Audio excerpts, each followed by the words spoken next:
اللہ الرحمن الرحیم الحمد للہ رب العالمین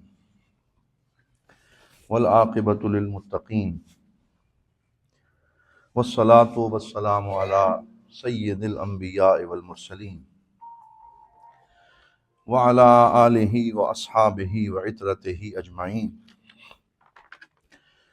اما بعد فقد قال اللہ سبحانہ وتعالی فی القرآن المجید والفرقان الحمید الم یجدک یتیما فآوی ووجدک ضالا فہدی ووجدک عائلا فأغنی فأما الیتیم فلا تقہر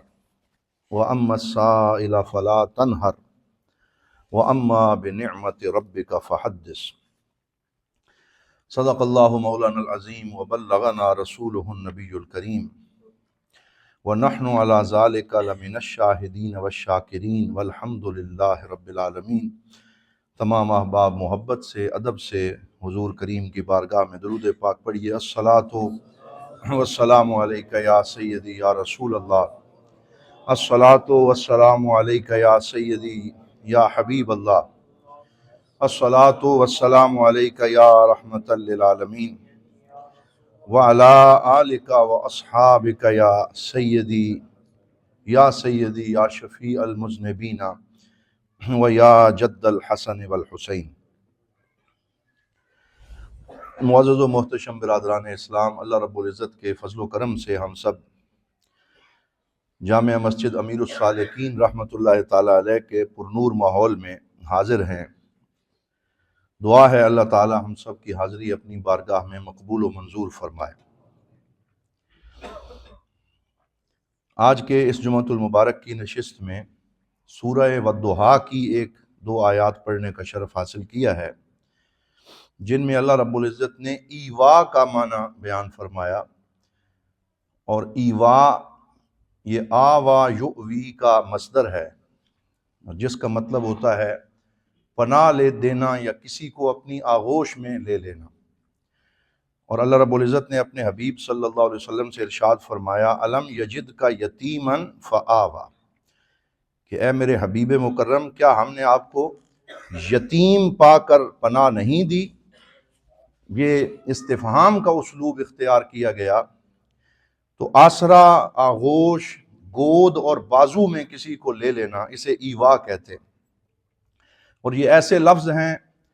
جو رحمت، شفقت اور سہارے پر دلالت کرتے ہیں۔ زندگی میں ہر انسان کو کسی آغوش رحمت کی ضرورت ہوتی ہے، اور انسان کی بہت ساری ضروریات ہیں، کھانا پینا، لباس، دولت، یہ سب انسان کے لیے ضروری چیزیں ہیں جن سے وہ اپنی زندگی بسر کرتا ہے، یہ عالم الاسباب ہے۔ لیکن یہ ایک ایسی ضرورت ہے جسے ایوا اور آغوش کہتے ہیں کہ اگر سب ضرورتیں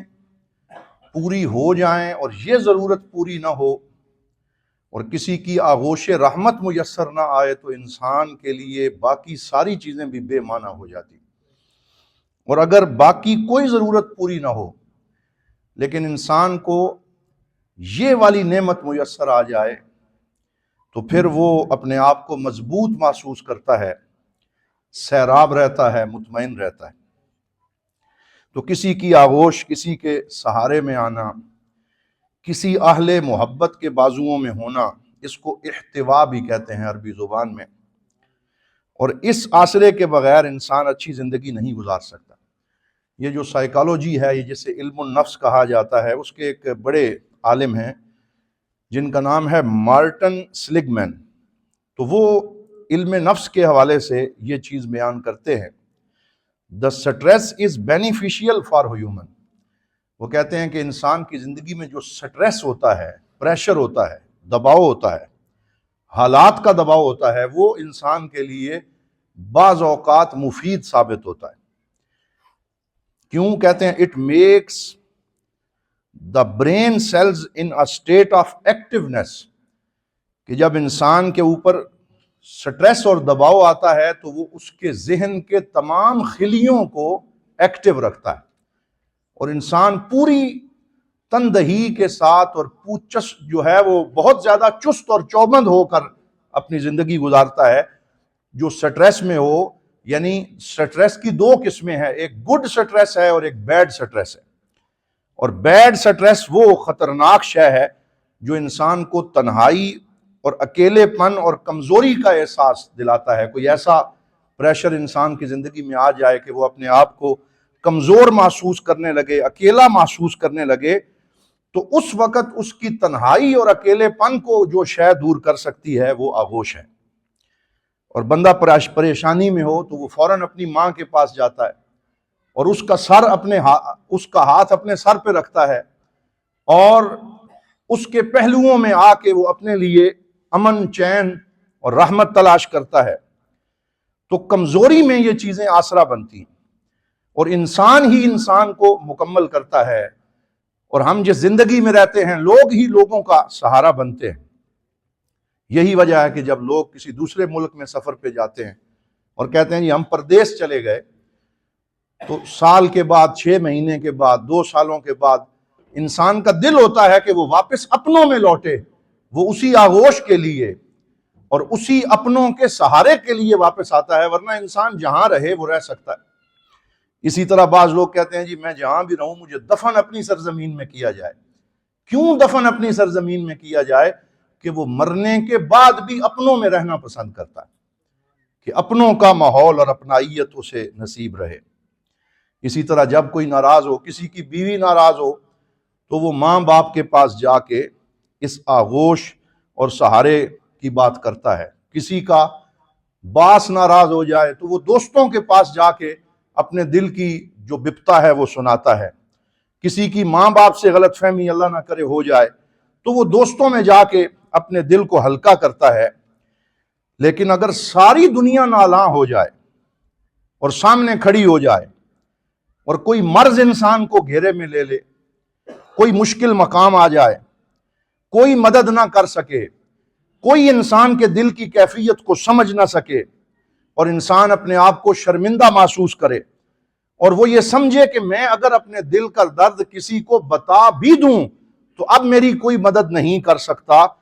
تو اس وقت جو آغوش اسے سہارا دیتی ہے اسے اللہ کی آغوش رحمت کہتے ہیں. اور یہ وہ آغوش ہے جو ساری آغوشوں سے بڑی ہے. یہ وہ سہارا ہے جو سارے سہاروں سے بڑا سہارا ہے. اور جب بشر کی مدد نہ کر سکے، جب انسان کے کام نہ آ سکے، تو اس وقت رحمت الہی اپنے بندے کو اپنی آغوش میں لے لیتی. الم یجد کا یتیمن فآوا. اور یہ وہ ایوا ہے، یہ وہ احتوا ہے، یہ وہ آغوش ہے جس کی دعوت اللہ رب العزت نے خود اپنے بندوں کو عطا فرمائی. کسی کا شعر ہے، اس نے کہا کہ اپنی آغوش میں لے لیتا ہے جب اس کا کرم، زندگی کے سبھی انداز بدل جاتے ہیں اور غم طمانیت و تسکین میں ڈھل جاتے ہیں. جب کرم ہوتا ہے حالات بدل جاتے ہیں، اور اس میں احمد کا وظیفہ ہے ہر ایک غم کا علاج. لاکھ خطرے ہوں اسی نام سے ٹل جاتے ہیں اور آ پڑے ہیں تیرے قدموں میں یہ سن کر ہم بھی تیرے قدموں میں جو گرتے ہیں سنبھل جاتے ہیں. تو یہ وہ آغوش رحمت ہے جس کا اس آیت میں بیان کیا گیا. گویا کہ یوں کہا گیا کہ اے بندے اگر تو کمزور ہے، اگر تو تنہا ہے، اگر کوئی تیرا سہارا نہیں بن سکتا، تو سمجھ لے کہ لیسا لکا الا اللہ، کہ تیرے لیے کوئی نہیں سوائے تیرے اللہ کے. وہی تجھے پناہ دینے والا ہے، وہی تیری ڈھارس بندھانے والا ہے. ایک حدیث قدسی میں فرمایا یا عبدی لن یحتویک الا انا، اے میرے بندے تجھے کوئی حقیقی سہارا نہیں دے سکتا سوائے میرے، اس لیے جب تو مشکل میں ہو میری بارگاہ میں آ جا. جب تجھے کوئی مصیبت آئے تو تو میری آغوش کا سہارا لے. اور پھر اس کا ایک قاعدہ بھی عطا فرما دیا کہ باقی سارے بندے وہ بھی اپنی کسی ضرورت کے لیے آغوش بنتے ہیں،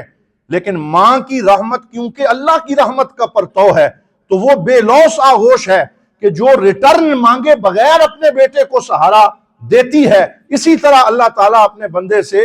اور تو کچھ نہیں مانگتا، لیکن ایک دعوت اپنے بندے کو اللہ دیتا ہے کہ اگر تو میری آغوش رحمت میں آنا چاہتا ہے تو کیا کر؟ فرمایا اعبدنی لاحتویک،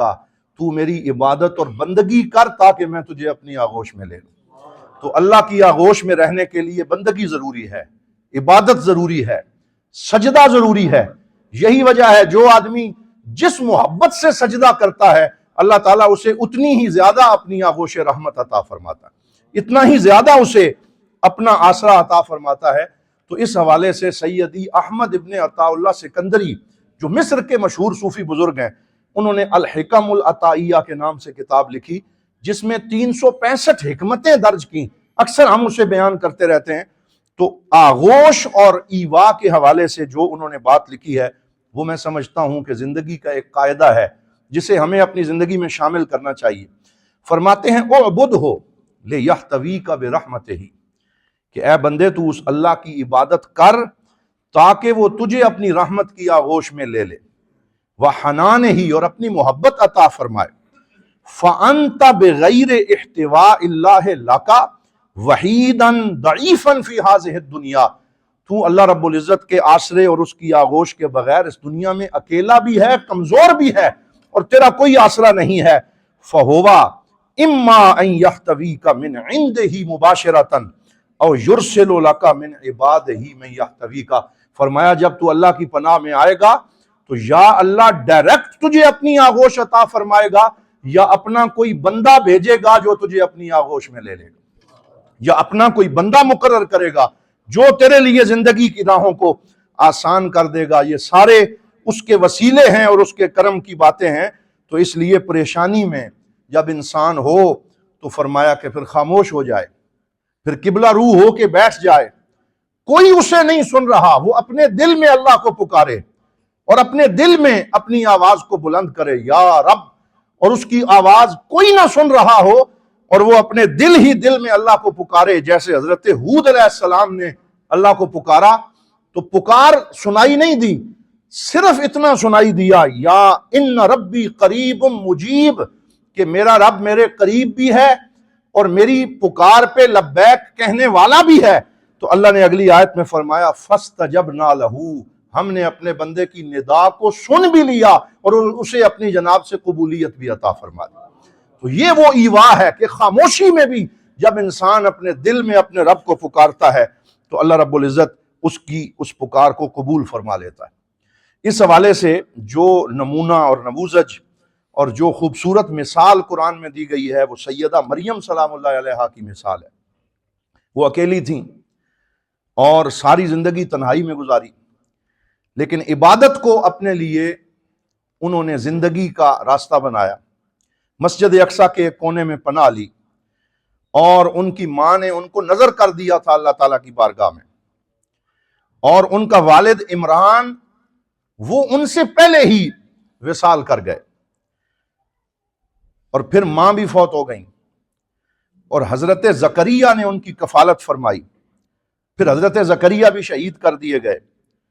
اور حضرت مریم کے ہاں بچے کی پیدائش ہوئی جو قرآن پاک میں ایک بہت بڑا معجزہ ذکر کیا گیا ہے۔ اور رومیوں نے پہلے ان کے اس بچے کا انکار کیا، پھر اسے قتل کرنے کی کوشش کی، پھر سیدہ مریم اپنے بچے کو لے کے مختلف جگہ پہ سفر کرتی رہیں تاکہ ان کی جان بچی رہے، اور پھر اللہ تعالیٰ نے حضرت عیسیٰ کو عین جوانی میں زندہ آسمانوں کی طرف اٹھا لیا، اور حضرت عیسیٰ کو اٹھا لیا گیا آسمان کے اوپر۔ تو ایک مشکل ترین زندگی ہے جو سیدہ مریم نے گزاری ہے، اور اس کا ذکر اللہ تعالیٰ نے قرآن میں فرمایا، ان کی مشکلات کا ذکر فرمایا، لیکن ساتھ ان کا جو ٹائٹل ذکر کیا وہ عبادت ہے۔ فرمایا مریم البتول،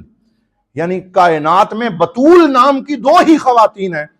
ایک سیدہ مریم بتول ہیں، ایک سیدہ فاطمہ بتول ہیں۔ بولیے، ایک سیدہ مریم بتول ہیں اور ایک سیدہ فاطمہ بتول ہیں، اور دونوں کو یہ ٹائٹل دیا گیا سیدۃ نساء العالمین، کہ یہ ساری زمانے کی خواتین کی سردار ہیں۔ کیونکہ یہ بتول ہیں، اور بتول کا معنی ہے وَتَبَتَّلْ إِلَيْهِ تَبْتِيلًا، کہ جو سب سے کٹ کے اللہ سے لو لگاتا ہے، اللہ کی بندگی کرتا ہے، اللہ کی بارگاہ میں سر بسجود ہوتا ہے اور اللہ کی عبادت کرتا ہے۔ تو فرمایا جو ہمارے لیے بتول ہو جاتا ہے ہم اس کے لیے زندگی کی راہوں کو آسان بنا دیتے ہیں۔ وَتَبَتَّلْ إِلَيْهِ تَبْتِيلًا،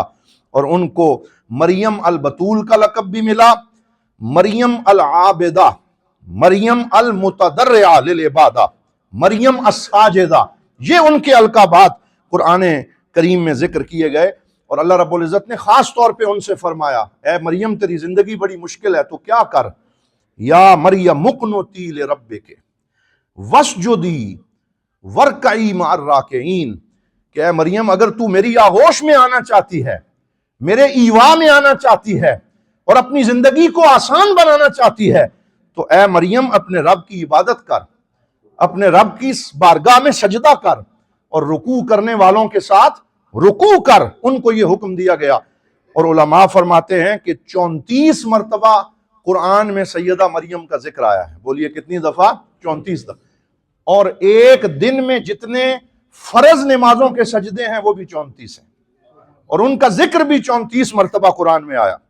تو اللہ رب العزت نے حضرت سیدہ مریم سلام اللہ علیہا کا جب یہ مشکل سفر ان کو گزارنے کی تلقین فرمائی تو فرمایا کہ اگر آپ ایوا چاہتی ہیں کہ اللہ تعالیٰ آپ کو اپنی آغوش رحمت میں لے لے تو پھر عبادت کریں،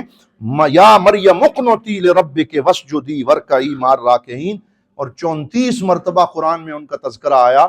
اور علماء فرماتے ہیں کہ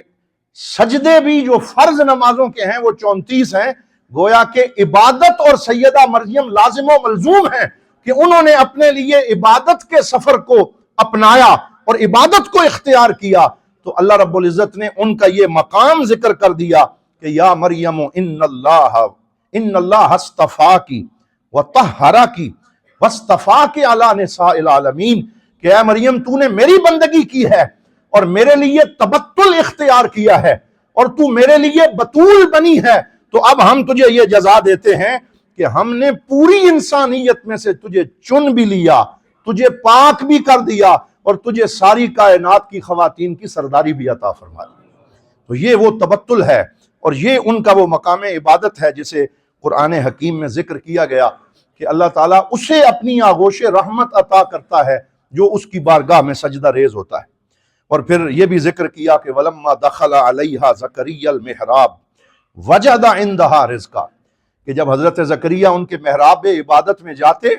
تو وہاں ان کو ہر طرح کا رزق نظر آتا جو اس موسم کا رزق نہ ہوتا، اور رزق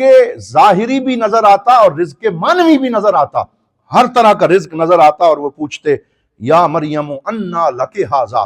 اے مریم یہ رزق تیرے پاس کہاں سے آتا ہے؟ تو انہوں نے کہا قالت ہوا من عند اللہ، یہ میرے رب کی طرف سے ہے، ان اللہ یرزق من یشاء بغیر حساب، اللہ جسے چاہتا ہے اسے بغیر حساب و کتاب کے رزق عطا فرماتا ہے۔ اور اسی طرح پھر ان کی کفالت کا جب ذکر کیا تو ان کو کس طرح اللہ نے اپنی آغوش رحمت عطا فرمائی۔ ان کے والد قلم بنا کر اپنے طلباء کو پڑھایا کرتے تھے، قلم بنا بنا کے لوگوں کو دیا کرتے تھے، اور ان کا ذکر اقلام کے ساتھ کیا گیا۔ وَمَا كُنْتَ لَدَيْهِمْ إِذْ يُلْقُونَ أَقْلَامَهُمْ أَيُّهُمْ يَكْفُلُ مَرْيَمَ وَمَا كُنْتَ لَدَيْهِمْ إِذْ يَخْتَصِمُونَ، فرمایا جب وہ اس دنیا سے چلے گئے، ماں بھی چلی گئی، باپ بھی چلا گیا، اور سیدہ مریم تنہا اور اکیلی رہ گئیں، تو اب بعد میں جو ان کے شاگرد اور باقی لوگ تھے وہ اس بات پہ جھگڑا کرنے لگے کہ مریم کی کفالت کون کرے گا، اور کلموں کے ذریعے قرآن اندازی کرنے لگے۔ تو اللہ رب العزت نے خود سیدہ مریم کو اپنی آغوش میں لیتے ہوئے انہیں حضرت زکریا کی کفالت عطا فرمائی، فَكَفَّلَهَا زکریا، اور حضرت زکریا جو ان کے رشتے میں ماموں بھی تھے انہوں نے ان کی کفالت فرمائی۔ اور اس طریقے سے اللہ رب العزت نے ان کے اس مقام عبادت کو بیان فرمایا کہ جب انسان تنہا ہو، اکیلا ہو، وہ اپنے رب کو پکارے اور اپنے رب سے لو لگائے تو پھر اللہ تعالیٰ اسے اپنی آغوش رحمت میں لے لیتا ہے۔ اس حوالے سے تیونس کی ایک خاتون اپنا قصہ ذکر کرتی ہے، وہ کہتی ہے میں ماں تھی اور میری اولاد تھی، لیکن ایک ایک کر کے میرے بچے مجھ سے دور ہو گئے، کوئی کسی شہر میں چلا گیا، کوئی کسی گاؤں میں چلا گیا، کوئی اپنے روزگار کی خاطر اپنی فیملی کو لے کے دور ہو گیا، اور میں گھر میں اکیلی رہ گئی، کوئی میرا سہارا نہ تھا، حتیٰ کہ مجھے ہاسپٹل میں ایڈمٹ ہونا پڑا۔ تو میں نے یہ سیدہ مریم کے اس قصے سے انسپائریشن لیتے ہوئے ہر روز بار بار یہ کہنا شروع کر دیا رب لا تذرنی فردن وانت خیر الوارثین، یا اللہ تو مجھے سارے تنہا چھوڑ گئے، تو مجھے تنہا نہ چھوڑ کہ تو سب سے بہترین وارث ہے، تو سب سے بہترین خیال رکھنے والا ہے۔ تو وہ کہتی ہے، خاتون کہتی ہے کہ جب بار بار میں نے یہ پڑھنا شروع کیا، اللہ نے میری اولاد کے دل کو میرے لیے بدل دیا۔ جو پہلے رابطہ نہ کرتے تھے، ایک ایک دن میں سارے بیٹوں کے فون آنے لگے، ویڈیو کالز آنے لگی، ماں آپ کہاں ہیں، آپ کب ہمارے پاس آئیں گی، ہم آپ کی خدمت کرنا چاہتے ہیں۔ تو میں نے سوچا کہ یہ میرے بیٹے مجھ سے دور چلے گئے، کوئی مجھ سے بات کرنے کے لیے تیار نہ تھا۔ اے میرے رب، یہ تیری آغوش رحمت ہے کہ تو نے میری اولاد کے دل کو پھر میری طرف موڑ دیا۔ وہی دلوں کو موڑتا ہے، اور دل اس رحمان کی انگلیوں میں ہے، یقلبھا کیف شاء، کیسے چاہتا ہے اس کو موڑتا رہتا ہے۔ اور آخر میں یہ بیان فرمایا کہ یہ آغوش کس کس شکل میں اللہ عطا فرماتا ہے۔ جب بندہ اپنے رب کی آغوش میں آئے تو کہا ایک اس کا ایوا یہ ہے، جیسے حضور کو غار حرا میں بلا کے اپنی آغوش عطا فرمائی، الم یجدک یتیما فآویٰ۔ اللہ کی رحمت کی آغوش کے مختلف طریقے ہیں، رمضان بھی اس کی آغوش رحمت کا نظارہ ہے،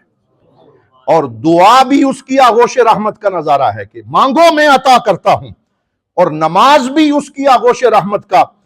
ایک ذریعہ ہے کہ جو آدمی سجدے میں جاتا ہے وَاسْجُدْ وَاقْتَرِبْ، تو سجدے میں آ، تو میرے قریب آ جائے گا، تو میری آغوش میں آ جائے گا۔ شب برات اللہ کی آغوش رحمت ہے،